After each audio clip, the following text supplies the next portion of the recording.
Ya, tensi politik pasca Pilpres 2024 menjelang pelantikan Presiden terpilih kita Prabowo Subianto dan lengsernya Presiden Joko Widodo semakin hari semakin memanas. Kelompok-kelompok anti pemerintahan pun semakin intens mulai melakukan penyerangan-penyerangan yang tujuannya adalah memecah belah para elit-elit politik kita. Tujuannya adalah supaya rekonsiliasi tidak terkonsentrasi. Di sini Mr. Q atau Bung Khodari dan Bung Fahri Hamzah terpaksa harus membongkar para kelompok-kelompok siapa yang sebenarnya melawan terhadap pemerintahan ini. Bahkan yang terbaru adalah Profesor Chimli Asidiki akhirnya terpanggil untuk membuat sebuah statement yang sejuk dengan menyentil para pemecah belah bangsa ini. Lalu seperti apa kelanjutannya? Mari kita tonton bareng videonya. Bang, ini kan pasca Pilpres, masih pilkada, masih rame hawa-hawa politik Pilpres. Rame soal Gibran. Muncul akun Fufu Fafa. Nongol lagi serangan ke Pak Jokowi. Keluarga langsung. Nongol lagi video chat pribadi Kaisang. Itu kan sebenarnya video-video yang nggak semua orang bisa ngambil loh, Bang. Yang mana video yang mana? Video yang pas turun dari jet, private jet. Oh, ya itu gampang aja. Itu kan biasa petugas video-video itu biasa. Tiba-tiba muncul di tengah-tengah. Padahal udah sebulan lagi mau pelantikan. Ada apa? Kok jadi nggak smooth gitu, Bang? Seharusnya kan bisa udah selesai. Landingnya gitu smooth gitu, kayak naik jet. Kiranya kan pertarungannya pilkada sekarang. Kan pertarungan 2024 kan memang keras. Ya. Pro kontranya besar. Kan ada kelompok-kelompok yang memang nggak suka dengan Pak Jokowi. Ya katakanlah pendukung-pendukungnya di 01 itu hemat saya memang kelompok-kelompok dengan ideologi atau pemikiran politik yang katakanlah berbeda gitu. Jadi mereka berbeda dengan Pak Jokowi bukan cuma sekarang aja, dari 2019, dari 2014. Memang mereka katakanlah dalam tanda kutip ya, musuhnya kelompok nasionalis ya, karena Pak Jokowi kan dianggap representasi dari kelompok nasionalis. Jadi ya serangan-serangan politik itu menurut saya sesuatu yang bersifat itu udah bawaan lah. Selain 01, 03 juga kan? Itu pesawat ini milik pribadi tidak bisa disewakan. Tidak bisa disewakan. Dan kemudian ada orang Indonesia bernama Erina Gudono tadinya. Erina Gudono. Dan kemudian Erina kan istrinya Kaisang Pangarep. Yang lebih kemudian mendesak teman-teman netizen itu karena kan Erina kan flexing. Ternyata pemilik pesawatnya adalah Gang Ye, seorang konglomerat dari Singapura, termasuk orang terkaya nomor sekian di Singapura, yang dia punya perusahaan namanya Sea Limited. Sea Limited itu saya langsung ingat, ini kok kayak yang diresmikan bapaknya ya. Pak Jokowi itu pernah meresmikan perusahaan Sea Limited ini di SCBD di Jakarta. Dampak dari situ Anda ingin mengatakan bahwa ada orang yang berbohong. Iya. Oke. Maka pada bagian ini saya mau bertanya. Titik mana kemudian kebohongan itu bisa diidentifikasi? Satu, ketika dia menjelaskan ini nggak ada hubungannya apa-apa, ya. Kemudian ini kan bisa saja sewa apa, bisa saja. Akhirnya kan dia punya kata yang khas banget yaitu nebeng, ya kan. Ketika keluar pelaporan KPK kemarin tanggal 17 September, dan itu memang sebenarnya deadline itu 17, karena kan dia perginya tanggal 18. Jadi sebenarnya sudah pas betul. Kalau dia nggak datang hari itu, menurut teman-teman di KPK atau yang mantan KPK, dia sudah bisa langsung dikenakan pasal pidana karena dia nggak lapor. Nah dari situ sebenarnya menarik. Dia harusnya bisa dikenakan pasal pidana sudah sampai 3 kali sebelumnya. Saya kira sih ya memang kelompok yang berusaha sekuat tenaga untuk menggagalkan rekonsiliasi itu tentu ada, dan saya percaya bahwa ada banyak negara lain di dunia ini yang memang tidak mau Indonesia sebagai negara besar, negara yang begitu luas, ribuan pulau, lautnya begitu luas ya, seolah-olah pemisahnya begitu luas gitu, budaya, bahasa, dan sebagainya itu memang ada yang menghendaki rekonsiliasi tidak jalan. Itu sebabnya diciptakanlah elemen-elemen pemantik pertarungan elit. Hanya ada pemantik di tengahnya yang memancing ya, supaya ada perasaan benci jarak jauh begitu, yang sebenarnya nggak ada apa-apanya gitu. Coba lihat aja konflik-konflik yang pernah ada di antara para pemimpin, nggak ada yang substantif juga. Ya kalau kita sebagai rakyat dan sebagai anak muda ngeritik itu, nggak ada itu, ya kan? Apa sih sebenarnya? Bung Karno dan Pak Harto apa sih? Itu orang baik kok.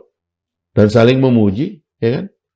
Dan seterusnya lah ya, antara, apalagi kalau Pak Jokowi, orang sangat, ungkapkan isi hatinya. Antara Gus Dur dan Bu Mega, nggak ada juga, itu kan waswisu, isu-isu aja.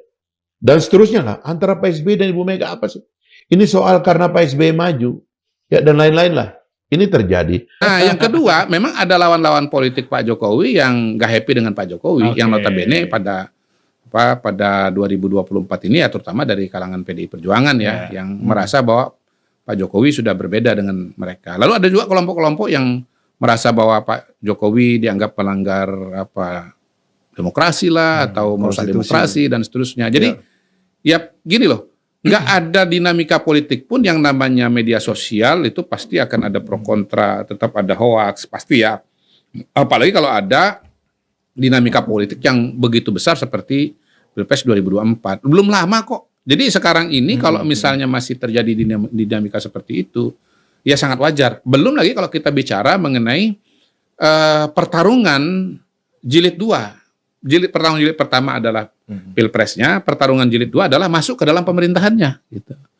Nah, kalau mau masuk ke dalam pemerintahan ini kan juga orang kan pengen masuk juga kan gitu loh. Nah, ini yang kelompok-kelompok yang mungkin melihat bahwa kalau Pak Prabowo nggak kompak dengan Pak Jokowi, nggak kompak dengan Mas Gibran, merasa akan ada ruang buat mereka untuk menggantikan posisi atau perannya Pak Jokowi dan perannya Mas Gibran itu. Jadi menurut saya sangat wajar, dan itu inilah yang dilakukan pada sebuah akun di Kaskus, akun yang sudah sangat lama di Kaskus yang namanya Fufu Fafa.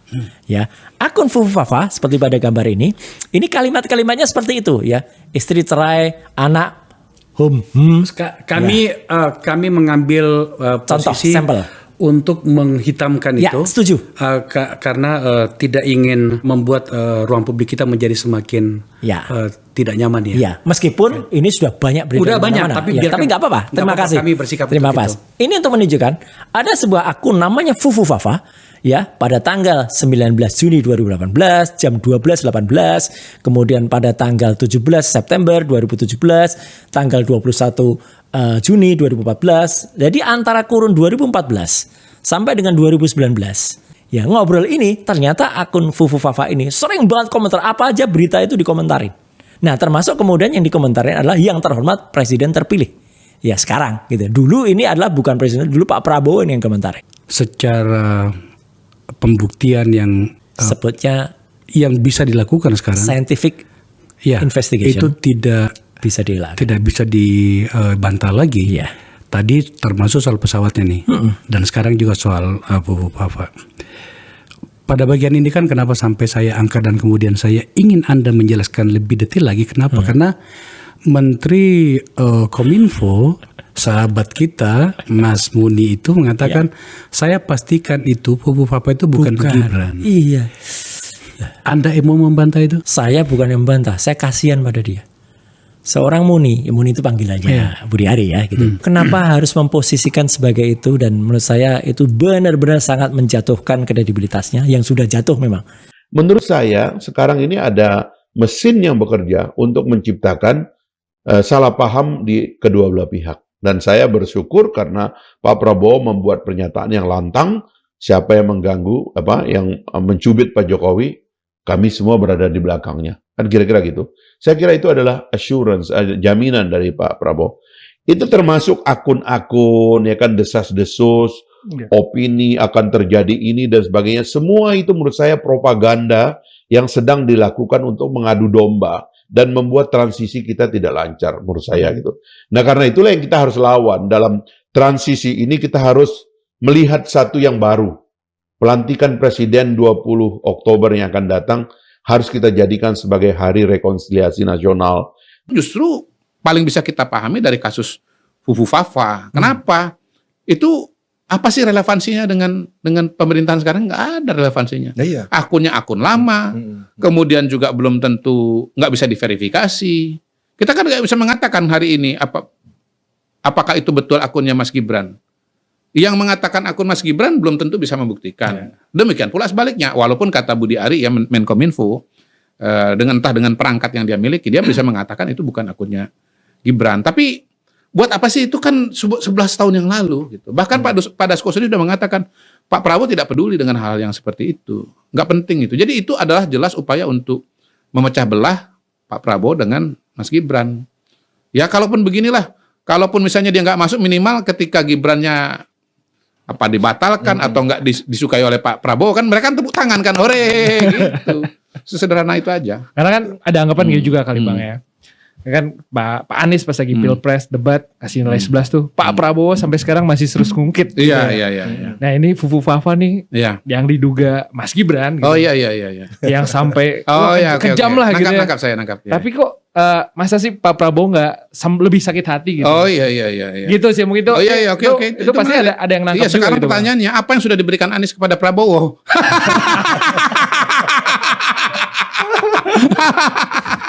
Anies itu cuma menerima saja dari Pak Prabowo, tidak pernah memberi.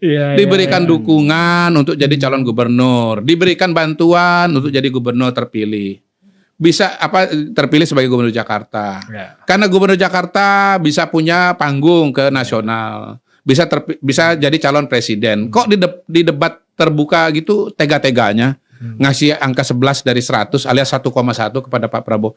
Ya wajar kalau Pak Prabowo tersinggung. Saya ulang ya, apa yang sudah diberikan, ini mana nih kamera ya, tolong anak Abah jawab apa yang sudah diberikan oleh Anies kepada Prabowo. Nggak ada gitu. Sorry katakan ya. Sorry ya, itu bisa jawab. Iya. Itu jawaban anak Abah, sorry. Iya. Enggak, itu jawabannya Prabowo. Sorry ya gitu. Iya. Sekarang dengan Pak Jokowi, Pak Prabowo masuk dalam kabinet, jadi Menteri Pertahanan, bintang 4 kehormatan, dan dengan suara dari Pak Jokowi bisa memenangkan Pilpres. Bagaimana Anda menjelaskan kemenangan Prabowo di Jawa Tengah, di Bali, di Papua, 2014, 2019 di NTT, di mana Prabowo suaranya kalah telak di situ. Betul. Dan Pak Prabowo, ya kalau Mas Gibran ini ditanya, kok ini rekayasa Pak Jokowi? No. Ini Pak Prabowo yang mau Mas Gibran jadi wakilnya. Bagaimana? Apa alasannya mau Mas Gibran jadi wakil? Ya sederhana aja. Pak Prabowo itu udah 2 kali ikut Pilpres. Suaranya selalu di bawah 50%. 2014 berapa? 45%. 2019 berapa? 43%. Untuk dapat lebih dari 50%, dia kan harus dapat tambahan suara. Dari mana? Ya paling logis dari pendukung Pak Jokowi. Dari mana lagi kan? Orangnya sudah jelas berkali-kali dipilih dan didukung, itu namanya Pak Jokowi. Bahkan Pak Prabowo udah jauh-jauh hari mengatakan kalau nggak didukung Pak Jokowi, saya nggak maju.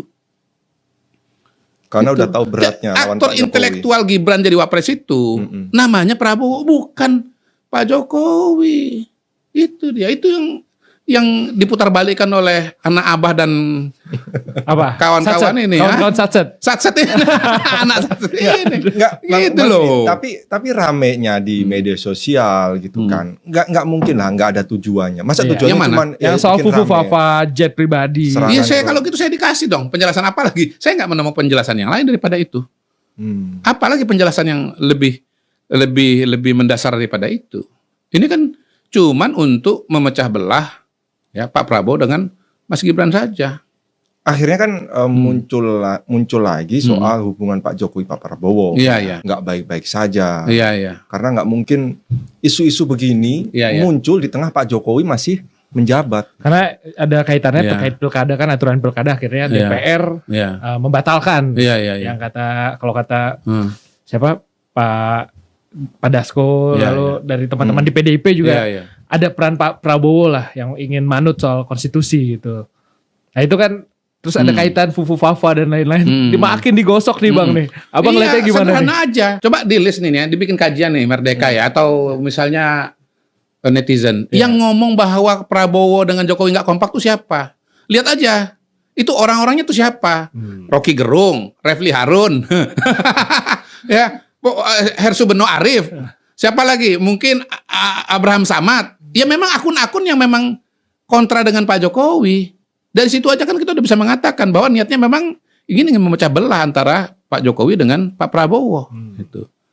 dan sebaliknya kan kita bisa kasih contoh-contoh yang lain. Yang jelas dari mulut Prabowo sendiri kan mengatakan berkali-kali itu bahwa kami ini sama, niatnya sama untuk kebaikan Indonesia. Saya masuk ke kabinet Pak Jokowi, saya melihat Pak Jokowi bekerja keras. Terakhir kemarin di acara Gerindra, bahkan 2 orang yang ngomong. Sekjen ngomong dulu, Pak, bagus yang Bapak kerjakan 10 tahun. Pak, kami akan lanjutkan. Nah, kok sekarang yang dijadikan referensi orang-orang yang tidak mendukung Pak Prabowo? Pak Prabowo, gini loh, wartawan ya, media, masyarakat, kalau mau melihat arahnya kemana, lihatlah apa yang diomongkan oleh narasumbernya. Narasumber mana yang mau kita dengarkan kalau bukan Pak Prabowo sendiri? Pak Prabowo mengatakan, kami kompak. Gitu Mas Asis.